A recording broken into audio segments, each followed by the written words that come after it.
Aquilo que nos contaram de que vivemos em uma grande bola gigante que gira em torno ao Sol, uma outra bola gigante, não passa de uma grande bola murcha. Vamos apresentar agora uma perspectiva diferente. A Terra é plana e parada, contornada de um círculo de gelo que detém os oceanos, de onde se levanta o firmamento e abaixo do qual giram Sol e Lua em órbita circular, muito semelhantes entre si. Este modelo, conhecido como Terra plana, é muito longe do que o homem moderno seja capaz de aceitar. Vejamos o porquê. Recentemente, Obama e Hillary Clinton falaram sobre a Terra plana. They must have been founding members of the Flat Earth Society. They would not have believed that the world was round. Eles são basicamente os protagonistas atuais da tripulação que durante séculos garantiram o domínio para poucos no mundo.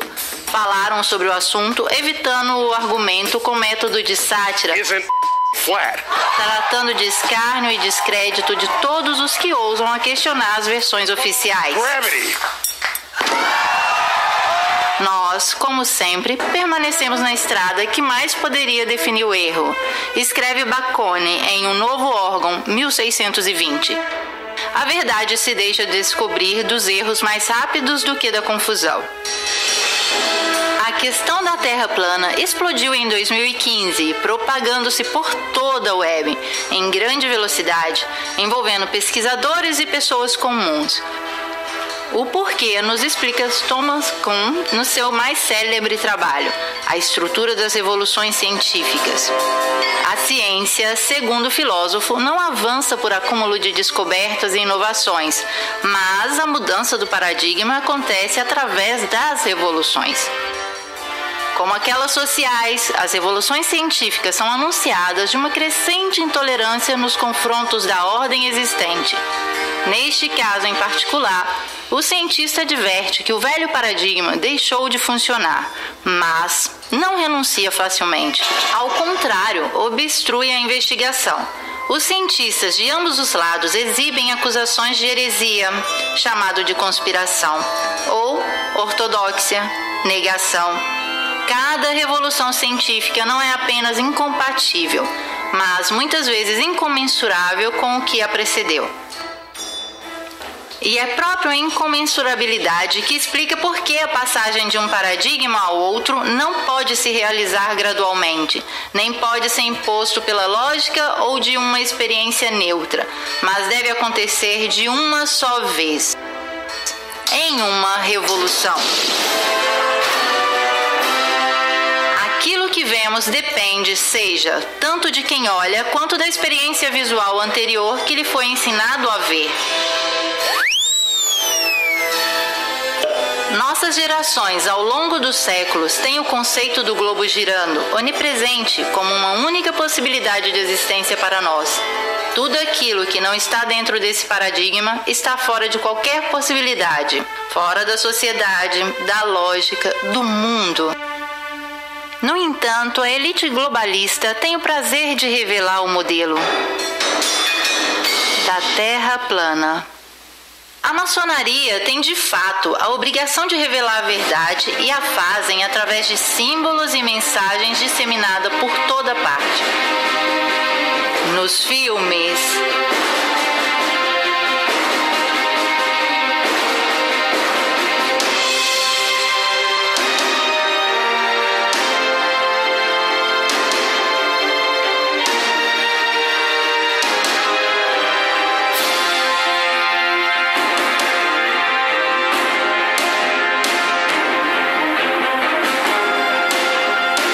nos desenhos animados,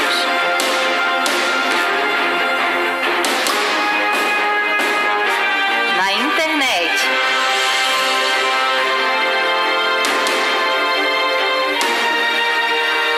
nas cartas do Illuminatis, no Ground Zero, no logotipo da ONU. Se eles não sabem como é a Terra, Hoje, o atual modelo que vê o globo terrestre girar em torno a um Sol 1 milhão de vezes maior, dentro de uma galáxia de 1 milhão de estrelas, em um universo de milhares de galáxias, está entrando rapidamente em crise. Não podemos saber ainda se essa crise vai se transformar em uma revolução científica que irá substituir o modelo atual. Mas os pontos de ruptura do sistema parecem ser inequivocalmente emergentes. Antes de denunciá-los, acrescentaremos um prefixo.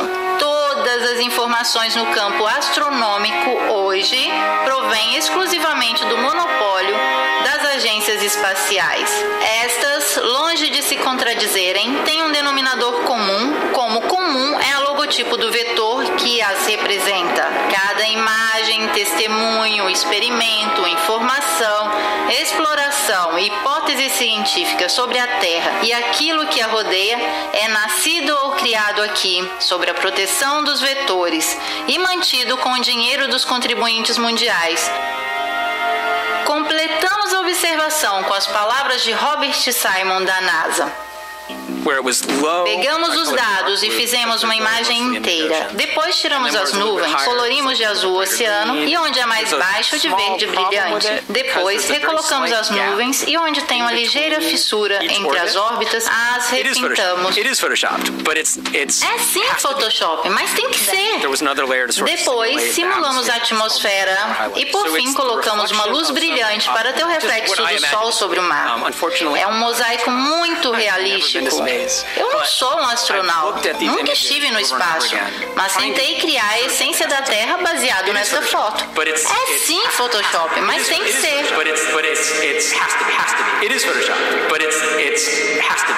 Sendo assim, a imagem da Terra que temos à disposição é reconstruída, alterada, composta, uma palavra precisa, falsa. O que é preciso para criar imagens falsas quando se tem a melhor tecnologia em mão? Basta uma tela azul ou um avião que viaja a gravidade zero e o jogo está feito. Aqui está o que vem mostrado a partir da telecâmera que está filmando o ex-presidente Bush em uma visita à NASA. Uma imagem recém-modificada em uma tela cromática.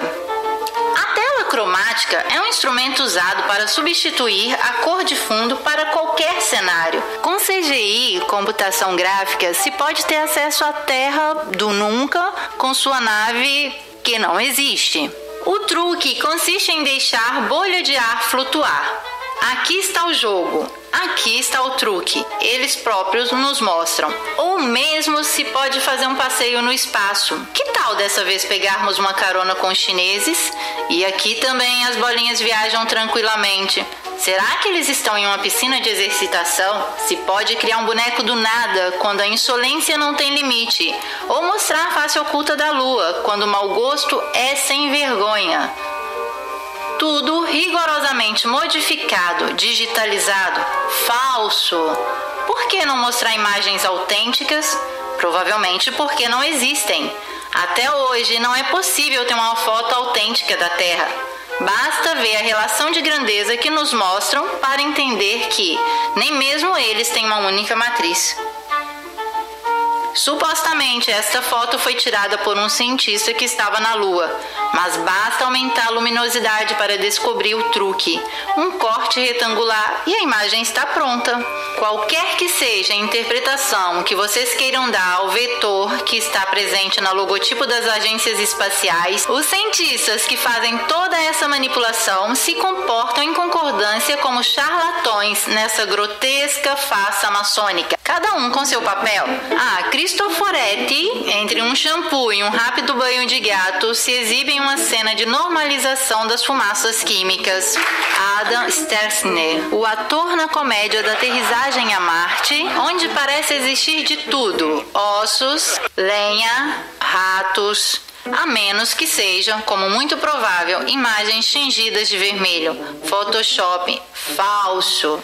Certamente não publicado por engano, mas voluntariamente usado como um teste de estresse para as nossas mentes que, diante de uma falsificação perpetrada de uma autoridade, serão sempre mais predispostas a aceitá-las. Dissonância cognitiva. E Obama, que quer desenvolver tecnologias para ultrapassar os cinturões radioativos de Van Allen e enviar pela primeira vez um homem na órbita baixa? Mas espere, os Estados Unidos já não realizaram essa missão 50 anos atrás, desembarcando na Lua com um monte de lata velha e folhas de alumínio ligados com fita adesiva?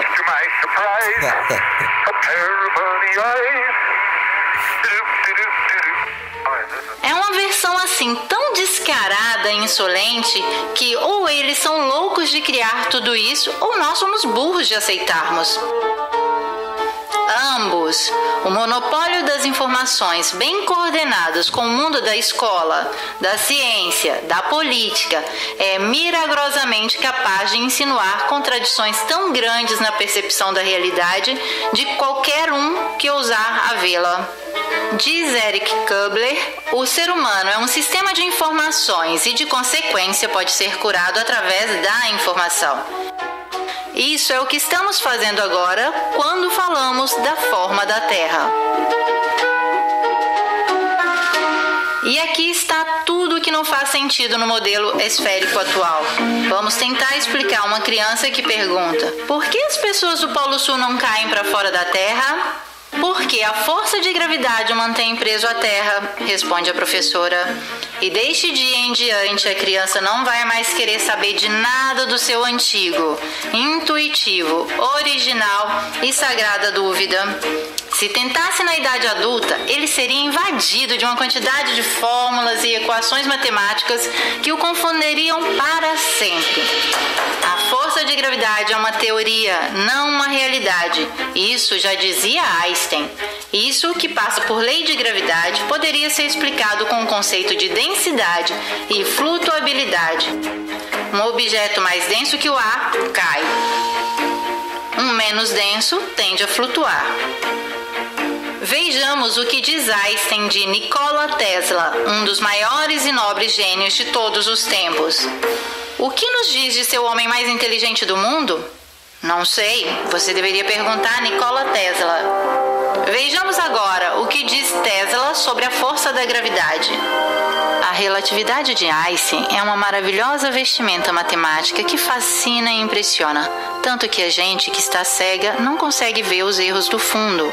A teoria é como um mendigo vestido com púrpura que as pessoas ignorantes o têm como rei. Seus sustentadores são homens brilhantes, mas são mais metafísicos que cientistas. Escreve o pesquisador Anthony Peck: aquilo que foi etiquetado de forma errada como gravidade é em realidade linhas magnéticas de força.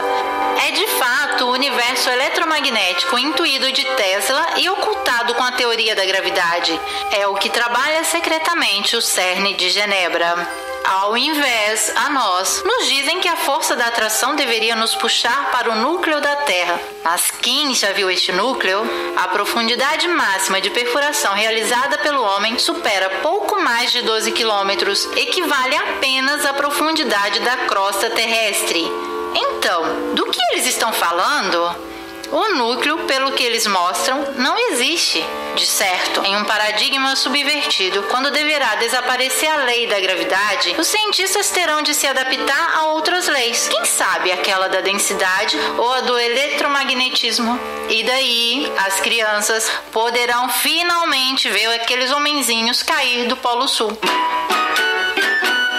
Porque a força da gravidade é somente um instrumento teórico para justificar um impossível arredondamento da superfície terrestre e esconder a verdadeira fisionomia do universo. Querida criança, se te disseram que a Terra é redonda, ok. Mas onde se pode ver? Ninguém sabe. Não olhando o horizonte.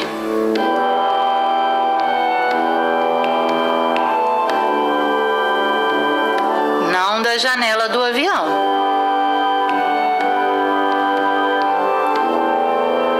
Nem de uma sonda amadora lançada em grande altitude. Como se vê, Em todos esses casos, a Terra é evidentemente plana. Sim, certo. É possível ver nas imagens modificadas que nos mostram a NASA, mas essas já foram analisadas antes. São tratadas em CGI ou filmadas com lentes deformadoras de olhos de peixe. Aqui está o globo da NASA, que gira com nuvens imóveis. Este é um time-lapse das luzes terrestres com vários efeitos de luzes. Tempestades, aurora boreal, ridículo. Agora, uma Terra filmada com lentes olhos de peixe deformantes GoPro, que permanecem deformadas até a aterrissagem na Terra. Tudo artefato. Onde podemos ver essa curvatura? Não da estação espacial, que não existe. Já vimos que é um set de filmagem. Se pode observar um avião que voa. Poderia ser um drone. Mas as imagens daí são pura ficção. And all of that happened in a little town called York, Maine, across the United States from where we're talking to you right now. And all of that happened in a little town called York, Maine, across the United States from where we're talking to you right now.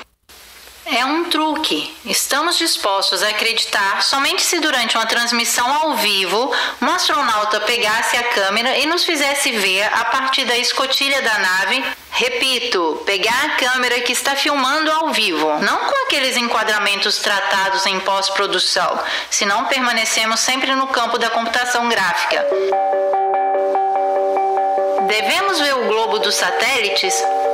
Qual satélites?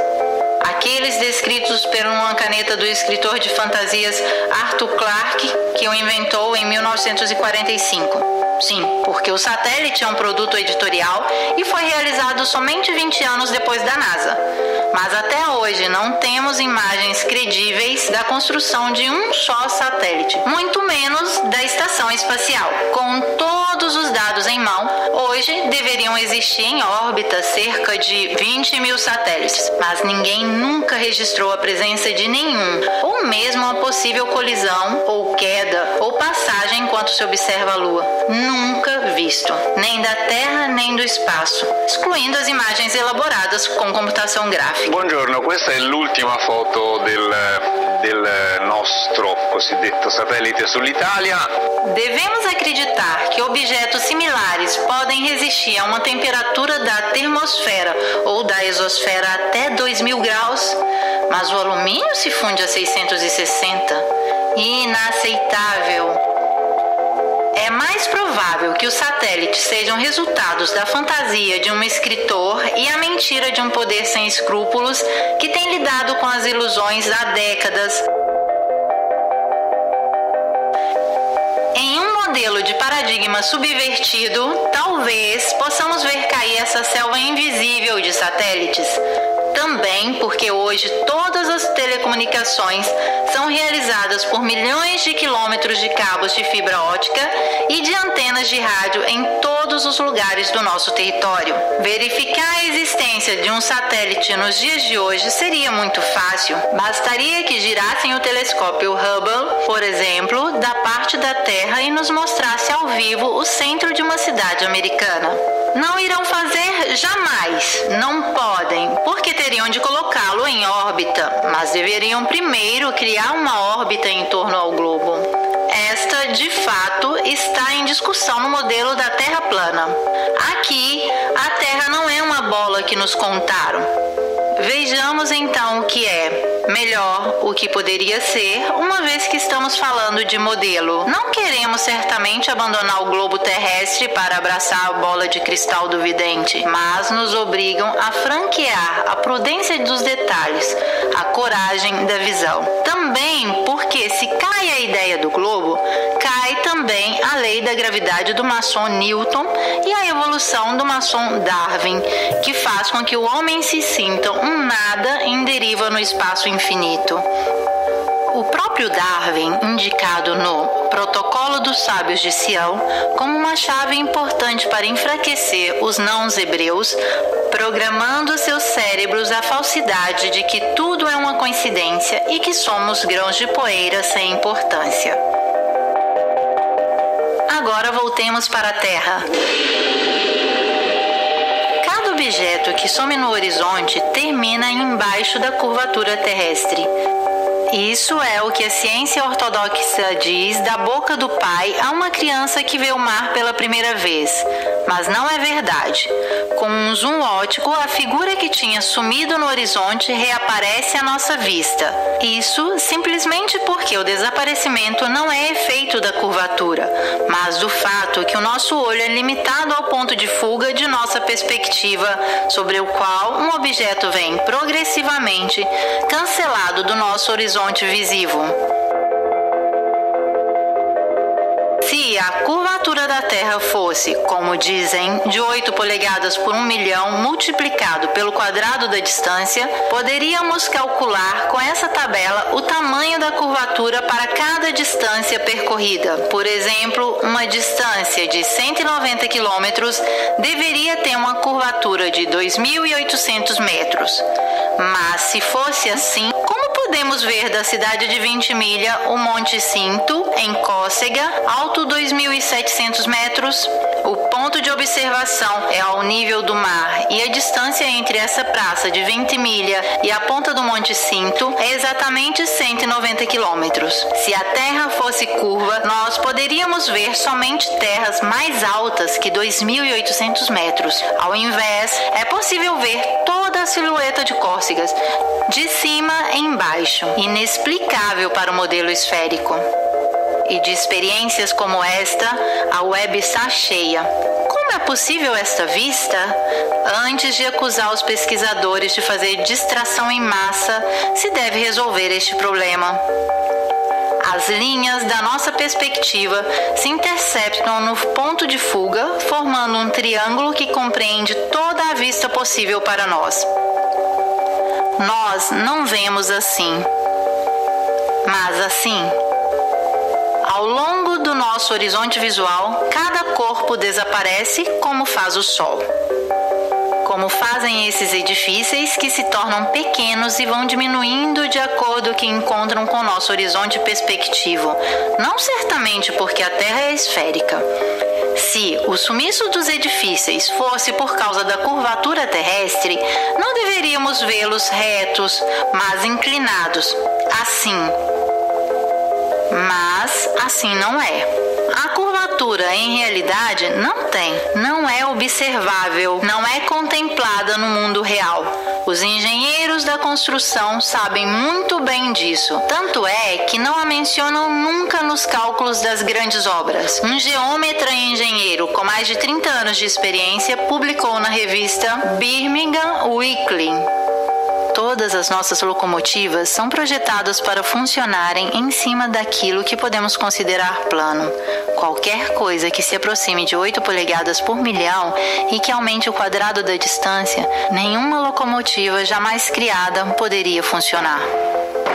Ainda o engenheiro Winkler foi citado a propósito da curvatura na revista Earth Review, no qual afirmou: como engenheiro com longa experiência, me rendo conta que essa absurda tolerância existe somente nos livros escolásticos. Nenhum engenheiro jamais sonharia em calcular nada desse gênero. Já projetei milhares de ferrovias e canais e este fator não é levado nunca em consideração.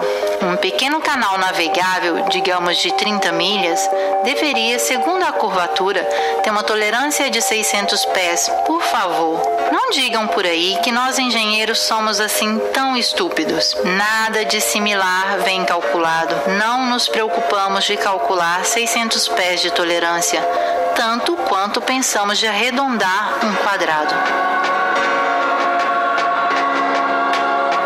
Queremos então constranger um engenheiro a curvar a superfície de um canal? E como poderiam? Vocês são capazes de imaginar qualquer bacia de água com a sua superfície curva? A água não tem uma superfície curva, grita o menino. Não se comporta assim, mas assim. Então, em correspondência com os oceanos, deverá existir imensas varreduras de água no mesmo nível. Ao menos ali a Terra deve ser plana. Mesmo assim, nos propõe o modelo contrário, o oceano curvo. Simplesmente improvável. A física natural da água é aquela de juntar e manter o próprio nível. Entretanto, é que a água, através da bolha, vem usada para nivelar construções. Mesmo porque a água, diferente da ciência, não pode mentir. Nos dizem que a curvatura dos mares são devido à gravidade. E toda essa força de gravidade que mantém os oceanos tempestuosos grudados não pode impedir uma pequena borboleta de fazer seu suave voo? Pura fantasia. O voo de um avião nos diz ainda mais. Vamos dar uma olhada. Segundo a lógica, o avião, para voar em uma altitude em respeito à superfície curva, deveria direcionar de vez em quando seu bico para baixo. Mas não acontece. Por quê? Pergunta agora nosso famoso menino que pegou um pouco de coragem. Porque a força da gravidade, sempre ela, tem o avião em uma linha curva paralela ao solo, como se a aeronave fosse uma esfera ligada à Terra com uma corda. Responde a ciência ortodoxa. Então, se para estar na curvatura para baixo não é necessária nenhuma compensação, para não estar em nenhuma curva e permanecer linearmente, o piloto deveria corrigir a rota do avião para o alto? Pode parecer científico para a ciência, mas é ilógico. E se bastasse um voo linear para se perder no espaço, para que serviria um míssil? Ciência e tecnologia são assim tão incongruentes? Não é assim. Como mostra essa fumaça química que persiste por quilômetros, os aviões voam linearmente e sem nenhum perigo de escorregar para o universo. Agora vamos pegar uma rota aérea, neste caso em particular, ocorrida em 2015. Um voo de Bali a Los Angeles deveria recorrer a uma aterrissagem de emergência no Alasca. Mas em qual modelo seria considerada de emergência essa trajetória a respeito àquela? No modelo esférico, as duas rotas parecem muito similares. No modelo da Terra plana, tudo parece mais coerente. É nesta superfície que voam os aviões. Somente assim podemos entender o porquê dessa rota. Esta, na realidade, é esta. Esta é esta. E essa ainda é esta.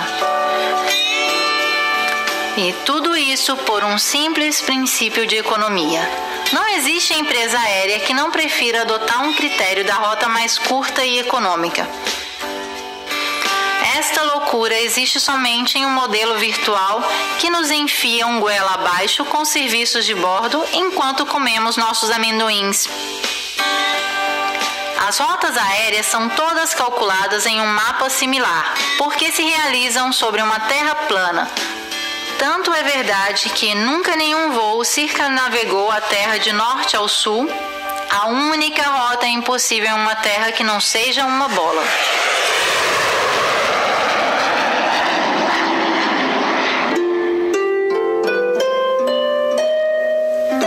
Elegante de explicar a curvatura terrestre é fornecido por Eratóstenes de Cirene, matemático e filósofo que viveu no século III a.C. Agora, nosso menino, que já está virando um rapazinho, insolente e sem muita reverência, se pergunta como é possível que até hoje temos que exumar Eratóstenes para provar um fato assim tão grande como a forma do nosso mundo? Simples, porque estes coveiros têm em mãos apenas um punhado de cinzas. O experimento de Eratóstenes consiste em medir o raio da Terra esférica, que tem somente 5% de diferença do que se considera válido atualmente. Ele observa simplesmente a diferença de sombras projetadas pelo Sol ao meio-dia do holístico de verão nas cidades de Siene e Alexandria do Egito, distante entre elas 5.000 estádios e imaginadas no mesmo meridiano. Enquanto em Siene o Sol não projeta sombra ao meio-dia, em Alexandria a sombra da Gnomo faz 7,2 graus com a vertical, isto é, 1/50 de ângulo giro. da qual temos a dedução. A circunferência da Terra deve ser de 50 vezes a distância entre as duas cidades, isso é 25 mil estádios, ou mais ou menos 39 mil quilômetros, aproximadamente os 40 mil quilômetros de circunferências aceitos hoje. Na encenação do filme do pouso na Lua, as sombras dos corpos projetados pelo Sol em uma superfície lunar são divergentes entre si, mesmo estando a poucos metros de distância no plano, então sem necessidade de presumir qualquer curvatura significativa.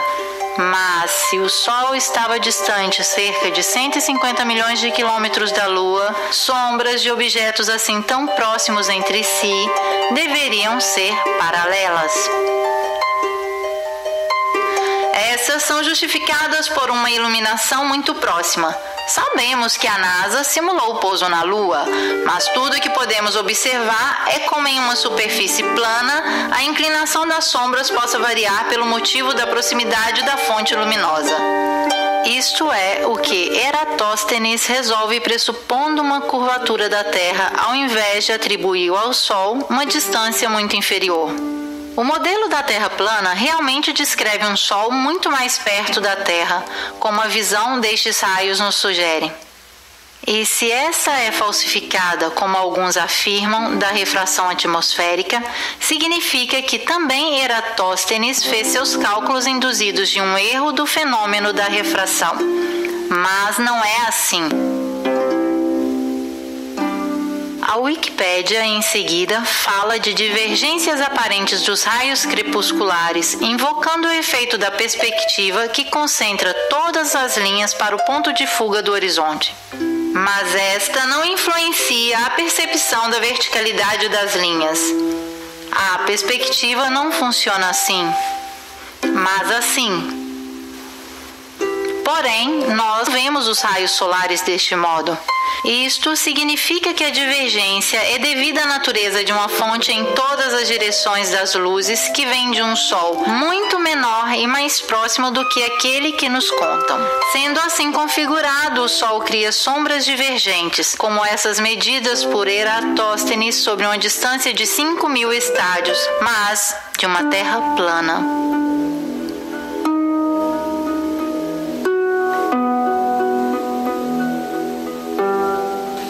Agora vamos nos ocuparmos do movimento da Terra examinando a maior prova de todas, o giroscópio, um instrumento físico que consiste em manter seu eixo de rotação fixo, qualquer que seja o movimento em torno a si. Isto acontece pelo efeito da lei de conservação do momento angular e se realiza através da ligação exclusivamente mecânica do eixo de um rotor com sua suspensão cardânica. O giroscópio foi utilizado pela primeira vez por Léon Foucault em 1852 para demonstrar o movimento da Terra. Os livros científicos da época relatam o sucesso dessa demonstração. Vejamos. Ligado o giroscópio manual ou elétrico mantém o eixo de rotação fixo, qualquer que sejam os movimentos do sistema em torno.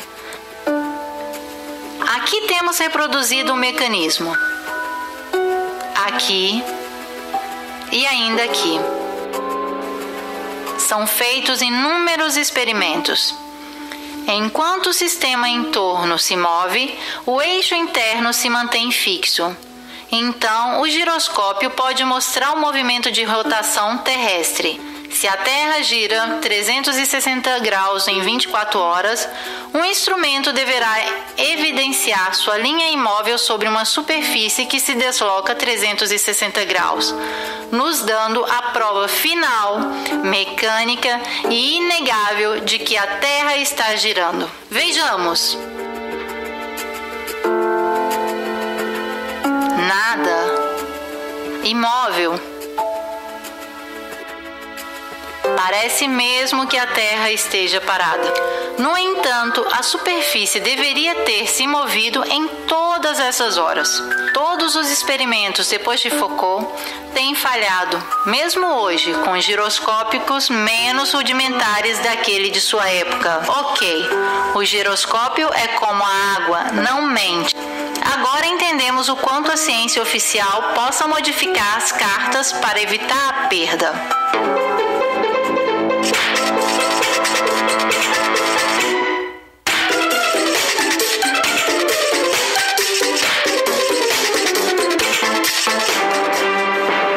Temos ainda o efeito Coriolis. Os divulgadores científicos não veem a hora de se afirmarem sob fórmulas que demonstrariam como essa força aparente pode fazer girar os redemoinhos dos drenos dos banheiros em sentido horário se você usa o bidê no hemisfério norte e sentido horário se você usa no hemisfério sul.